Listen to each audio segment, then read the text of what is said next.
So, just recently, things got incredibly tense between Iran and Israel. Really dramatic. Absolutely. We saw those large-scale Israeli airstrikes Yeah. seemed aimed right at Iran's nuclear facilities. And then, almost immediately, Iran fired back a lot of ballistic missiles, right? The estimates were, what, 100 to 200? Yeah, somewhere in that range. Yeah. And they did hit Israeli cities. So initially, I think a lot of people thought, wow, Iran really struck back effectively. That was the first impression, yeah. A significant retaliation. But here's where it gets, well, puzzling. As we dig into it, there's this paradox. Iran supposedly has pretty capable air defenses. We hear about their own indigenous systems, plus they have those advanced Russian S-300s. Right. Systems designed specifically to shoot down planes, missiles, that sort of thing. High-end stuff. Exactly. But reports say they couldn't shoot down a single Israeli aircraft. Not one. And couldn't stop the missile strikes on their facilities either. So their critical nuclear sites, their cities, they weren't protected. It raises a huge question. How? How did that happen? How did these robust defenses just fail? Well, I think, to really get it, we have to look at what Israel's actual goal was with those initial strikes. Okay. It wasn't just like a slap on the wrist. The primary mission was very specific. Destroy Iran's nuclear capability. Ah, okay. The strategic objective. Precisely. And based on what we're seeing, they completely succeeded in that. Fully succeeded. Seems so. Sources are saying that Iran's years of progress towards, maybe getting a nuclear weapon, it just vanished instantly. Wow. So even with the missile retaliation later. Right. Even with that, from a strategic standpoint, losing that nuclear progress was a massive failure for Iran. Yeah. A huge setback. That really does reframe it. So if Israel pulled off their main goal, despite these supposedly strong defenses, what gave them the edge? That's the million-dollar question, isn't it? Yeah. What was the technology? What was the tactic? That's what we're going to unpack in this deep dive. Our mission today is to figure out that specific advantage Israel had. And look at the lessons from this.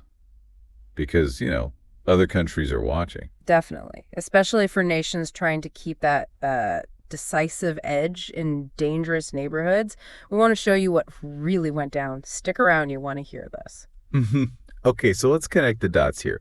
The key takeaway, what our sources are pointing to, is the absolutely critical role of stealth aircraft. Specifically, Israel's F-35s. Right. Their newest generation fighters, designed to be, well, almost invisible to radar. Isn't that the idea? Exactly. And these F-35s, they were apparently the tip of the spear. They went in first. To do what specifically? To neutralize Iran's air defenses. Those advanced S-300s we talked about. Take them out or at least blind them right at the start. Ah, so the stealth planes cleared the path. Precisely. They opened the door. Once the air defenses were compromised, then the other planes could come in. The non-stealth ones, like F-15s, F-16s, yeah, the workhorses. They could then fly in more freely and do the, let's call it, heavy lifting. Meaning hitting the actual strategic targets. Destroying those nuclear facilities, command centers, that kind of thing. The F-35s made it possible. That's the core of how Israel achieved such a decisive result. And this isn't just some academic exercise. Countries are paying very close attention. You mentioned lessons learned. Absolutely. Take a country like Pakistan, for example. Nuclear armed in a, let's say, complex region with neighbors they see as threats, or as our sources put it, enemies. Okay. They're looking at this. Now you might think, okay, so we need a massive fleet of stealth jets, like 100 J-35s or whatever their equivalent is. Yeah, that seems logical. Match the capability. But the lesson from Israel's operation seems to be you don't necessarily need huge numbers. Really? Yeah.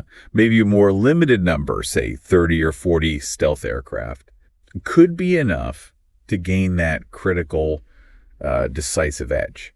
Because those 30 or 40 jets could do the same thing the Israeli F-35s did.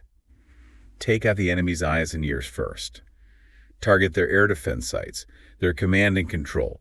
key infrastructure. So in Pakistan's case, potentially against India's defenses in a hypothetical conflict. Exactly. It allows them to cripple the adversary's ability to respond effectively right at the outset, just like Israel did to Iran. It's about quality and specific capability, not just quantity. So, okay, for you listening, what does all this mean? It's not just about military hardware bust. No, not at all. It really shows how specialized technology, like stealth, is fundamentally changing the game. It's reshaping power dynamics, how countries think about deterrence. Right. It's not just about having more tanks or soldiers anymore. No, it's about having these specific tools that give you a clear advantage, sometimes an almost invisible one, until it's too late for the other side. It can negate years of investment in conventional defenses. Which brings up a really important question for the future, doesn't it? Go on. As this kind of stealth technology becomes more critical, maybe more widespread, how are nations going to adapt? How do you defend against threats you literally can't see coming? And what does that do to the whole idea of air superiority? In a world that's only getting more complex, more interconnected, what does dominance in the air even look like anymore?